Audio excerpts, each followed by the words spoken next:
పద కవితా పితామహుడు శ్రీ తాళ్లపాక అన్నమాచార్యులు రచించినటువంటి ఇంకొక దివ్యమైనటువంటి కీర్తన తెలుసుకున్నాం. ఎన్ని బాధలు బెట్టి ఏచెదవు నీవింక, ఎంతకాలము దాకా కర్మమా. మన్నించు మనుచు నీ మరుగుజొచ్చితిమి, మన్నించు మనుచు నీ మరుగుజొచ్చితిమి, మా మాటాలకించవో కర్మమా. ఎన్ని బాధలు బెట్టి ఏచెదవు నీవింక, ఎంతకాలము దాకా కర్మమా.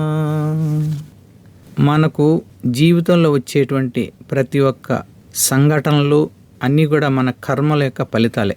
అవన్నీ కష్టాలు కావచ్చు, బాధలు కావచ్చు, దుఃఖాలు కావచ్చు, సుఖాలు కావచ్చు, ఇవన్నీ కూడా మనకు గత జన్మలో కానీ ఈ జన్మలో కానీ చేసుకున్నటువంటి కర్మల యొక్క ఫలితాలే మనకు వస్తూ ఉంటాయి. కాబట్టి ఈ కర్మ అనేది మనల్ని వెంటాడుతూ ఉంటుందన్నమాట. ఆ కర్మతోనే మాట్లాడుతూ ఉన్నారు అన్నమాచార్యుల వారు. ఆ కర్మను వేడుకుంటా ఉన్నాడు. ఎలా? ఓ కర్మమా, నన్ను ఇంకా ఎన్ని బాధలు పెట్టి ఏడిపిస్తూ ఉంటావు? ఎంతకాలం ఇలా నన్ను ఏడిపిస్తూ ఉంటావు చెప్పు. నన్ను క్షమించు, నిన్ను శరణు వేడుకుంటున్నా. కనీసం నా మొర, నా బాధలైనా ఆలకించవా? నా బాధ, నా మాటలు కొంచెం ఆలకించు. ప్రతిలేని దురితముల పాలు సేయక నన్ను పాలించవైతివో కర్మమా. తతితోడనాత్మ పరితాపంబు తోడతను తగులేల చేసితివో కర్మమా.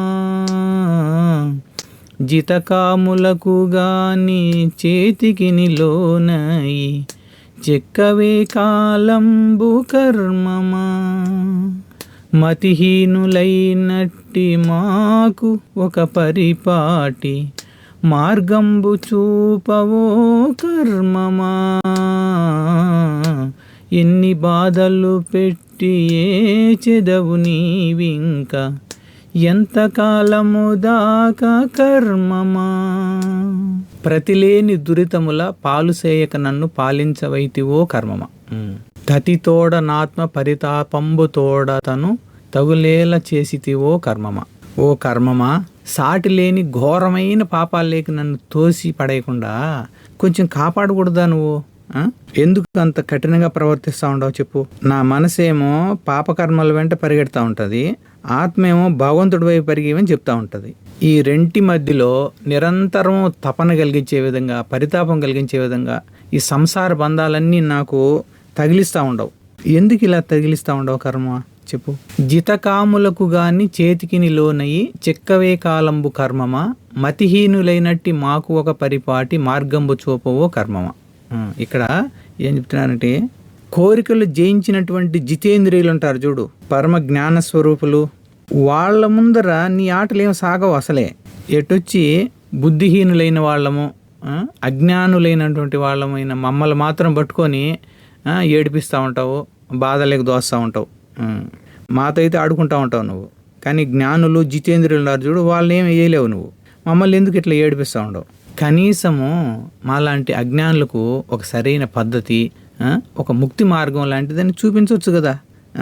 నేను కర్మను నేను పట్టేసుకున్నానంటే ఇట్లా ఇబ్బంది పడతావు కాబట్టి నువ్వు ఇలా ఉండని మాకు ముందుగా హెచ్చరించవచ్చు కదా.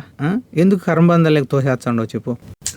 అసలు నీ అడి తాళ్ళ అంటగట్టుక విధికి అప్పగించితివి గదే కర్మమా. వాసి విడిచితిమి నీ వారమైతిమి మమ్ము, వన్నె చెడనీయకు ఓ కర్మమా. కాసుకును గొరగాని గతిలేని పనికిగా కాలుదని వేళ కర్మమా. వసరించుకొక మారు వయ్యనే ఒక రీతి, నొల్లనని తలగుమీ కర్మమా. ఎన్ని బాధలు పెట్టి ఏచెదవు నీవింక, ఎంతకాలము దాకా కర్మమా. ఓ కర్మమా, ఆశ అనేటువంటి తాళ్లతో నన్ను గట్టిగా బంధించేసి ఆ విధికి ఏంది, ఆ బ్రహ్మ తలరాతకు నన్ను అప్పగించేసావు కదా కర్మ. మా అహంకారాన్ని, మా ప్రతిష్టను అన్నీ విడిచిపెట్టేసి నీ వారం అయిపోయినాం కదా, నిన్ను వేడుకుంటున్నాం కదా, మా రూపాన్ని, మా విలువలను, అంటే మా వన్నెను దిగదార్చుతావు ఎందుకు? ఇప్పుడు మనకు 10 పైసల కంటే తక్కువ లేదు మినిమం. అంటే ఒకప్పుడు మేము చిన్నప్పుడు 5 పైసలు, 3 పైసలు, 2 పైసలు, 1 పైసా కూడా ఉండేటివి. ఇంకా ఇంకా అంతకంటే మాకంటే ముందు బొట్టు, కాసు ఇలాంటివి కూడా ఉండేటివి అనమాట. ఆనా, కాసు ఇట్లా ఉండేటివి. నన్ను అరకాసు కూడా కొరగానటువంటి, అంటే అంత తక్కువ స్టేజ్లోకి, ఏ గతి లేని వ్యర్థమైనటువంటి పనులకు ఎందుకు పురిగొల్పుతున్నావు? అంటే నా దగ్గర అంత తక్కువైన నీచమైన పనులు ఎందుకు చేయించాలని ప్రయత్నం చేస్తున్నావు ఓ కర్మ అనేసి చెప్తూ, ఇంతవరకు పెట్టినటువంటి ఈ కర్మలు, ఈ కష్టాలు, ఈ బంధాలు చాలు, కొంచెం పక్కకు తప్పుకోరదా? ఒక పద్ధతి ప్రకారం ఈ జీవుడికి ఇంతసేపు నేను కష్టం ఇచ్చాను, ఇన్ని రోజులు కష్టం ఇచ్చాను అనేసి నువ్వు ఒక సైడ్ వెళ్ళిపోవచ్చు. కాబట్టి నన్ను వదిలేసి నా నుంచి దూరంగా తొలగిపో కర్మమా, దూరంగా వెళ్ళిపో. ఇంకా 3వ చరణం. తిరువేంకటాచలాధిపుని మాయల చేత దశల తిరిగినట్టి కర్మమా, హరిదాసులగు వారినాదరింతువుగాక అంత నొప్పింతువా కర్మమా, వరుస ఏనుగు మీద వాని సున్నంబడుగా వచ్చునా నీకిట్ల కర్మమా, పరమ పురుషోత్తముని భ్రమతబడి నీవిట్ల బట్టబయలైతివిగా కర్మమా, ఎన్ని బాధలు పెట్టి ఏ చెదవు నీవింక ఎంతకాలము దాకా కర్మమా. ఎప్పుడైతే ఆ తిరువేంకటాధీశుని యొక్క, ఆయన యొక్క పాదాలను ఆశ్రయిస్తామో అప్పుడు కర్మ యొక్క దిశ మారిపోయింది. ఆ వెంకటేశ్వర స్వామి యొక్క మాయ చేత, అంటే ఆయనది యోగమాయ, ఆయన ముందర ఇలాంటి ఏమీ సాగవు, తోక ముడిచేసింది అనమాట ఈ కర్మ. ఇక్కడ హరిదాసులకు వారిని ఆదరిస్తావు కానీ అంతగా నొప్పిస్తావా నువ్వు? నొప్పించలేవు. నువ్వు ఎలా నొప్పించలేవు అని చెప్తూ, ఏనుగు మీద వెళ్ళేవాడిని సున్నం అడిగినట్లు. నేను చిన్నప్పుడు మా అవ్వ ఒక్కాకు వేసుకుంటా ఉండేది తాంబూలం.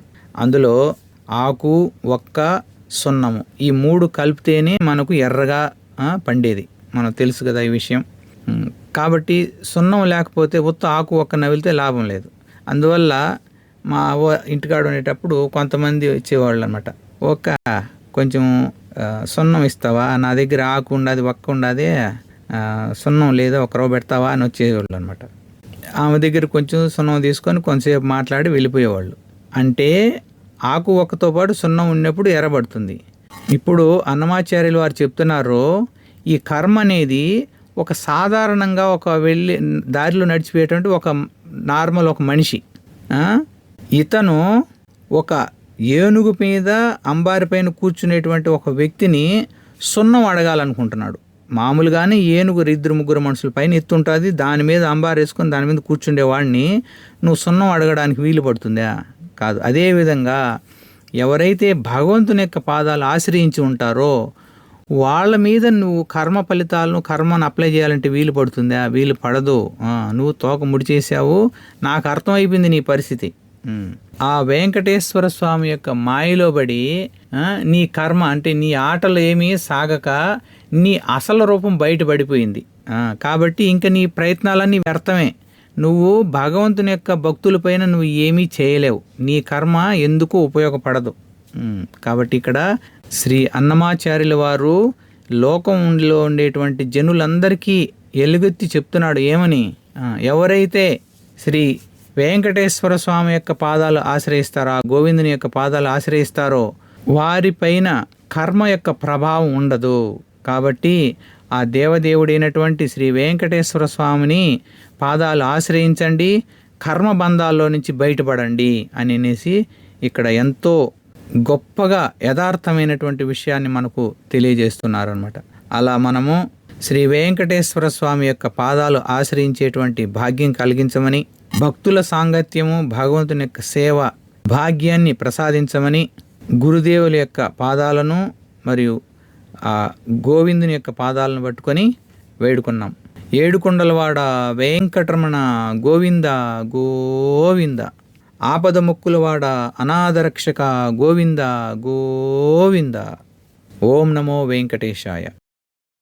జగద్గురు శ్రీల ప్రభుపాదకి జై. అనంతకోటి వైష్ణవ భక్త బృందకి జై. శ్రీ హరినామ సంకీర్తన మహాయజ్ఞకి జై. నితాయ్ గౌర్ ప్రేమానందే.